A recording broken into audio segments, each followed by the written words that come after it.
with a sunset and a beautiful girl. So you got to.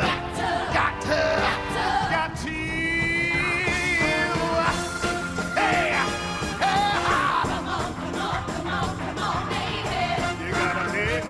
We could watch this for the rest of the 9 o'clock show as far as I'm concerned. No doubt about it, if you've got kids, they cannot get enough of Shrek the movies, and admit it, you love it too. Shrek has hit the stage in Baltimore, and Alan Mingo Jr., also known as Donkey, joins us this morning. So good to have you here. Thank you. Good morning. We were just watching the performance. It looks like it's a blast. It is. I actually haven't seen that, but it Well, what do you think? It's funny. I love it. I love it. I'm having a great time.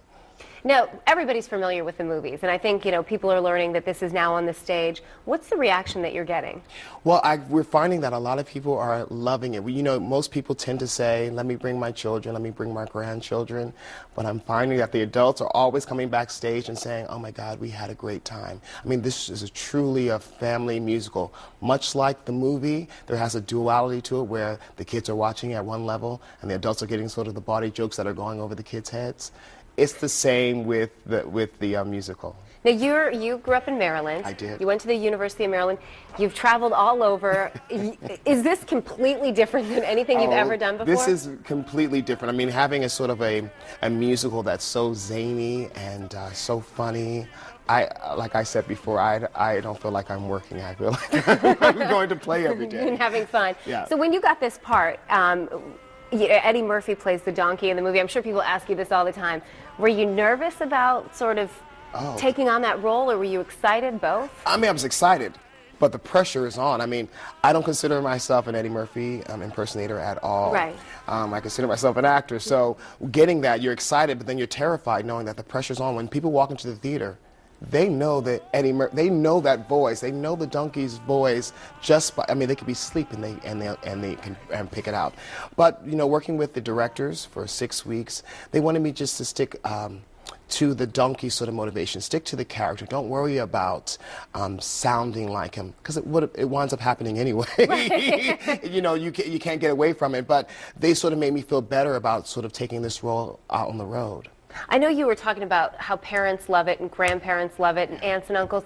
I'm sure that the kids do. Oh, do you ever get a chance to peek out there and see their reactions? Oh, I mean, yesterday night in the front row, I mean, there was a young kid just dressed up to the nines and loving it. I love how they just lean forward and they're into the whole story. I mean, we're doing this for 2 hours and 20 minutes, and the kids are enthralled. They're in it. And sometimes there's some audience participation from the kids. I mean, you can't really stop them from saying things, Right. but it is actually hilarious when they sort of just yell out something, hi, donkey. Or, right. And people, you're the donkey. You're like the most lovable character in the entire show. Yeah. So that's got to be really nice. Oh, I can't complain. I can't complain. I get to say some off-the-wall stuff. I mean, and they still love you, so I can't complain at all.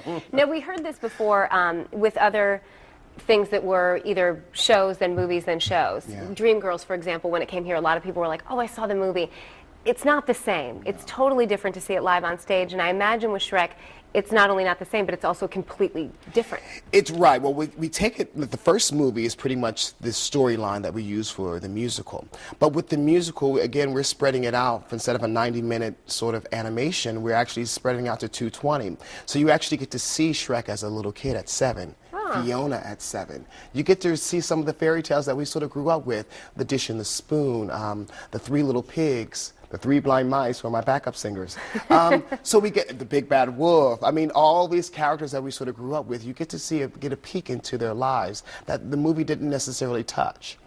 Oh, well, all right, listen, if that didn't sell you on it, I don't know what will. Let's put up all the information because you're going to be here for a while. Yes. All right, so Shrek the Musical at the gorgeous Hippodrome. Isn't that a pretty theater? It's a gorgeous theater. Gorgeous theater. Yeah. All the information is right there on your screen, the number to call, the web address to go to. Alan Mingo Jr., thank you so much for coming in. You're so talented. Oh, thank you. Listening to you sing, I know you said you hadn't seen that clip before, but that was really amazing. Oh, thank you. I appreciate it. Well, I've heard, I haven't had a chance to go to the show, but everybody that I've known, adults who've gone and taken their kids, the kids love it, and so do the adults. Oh, thank you. All right, thanks for coming in. All right. All right.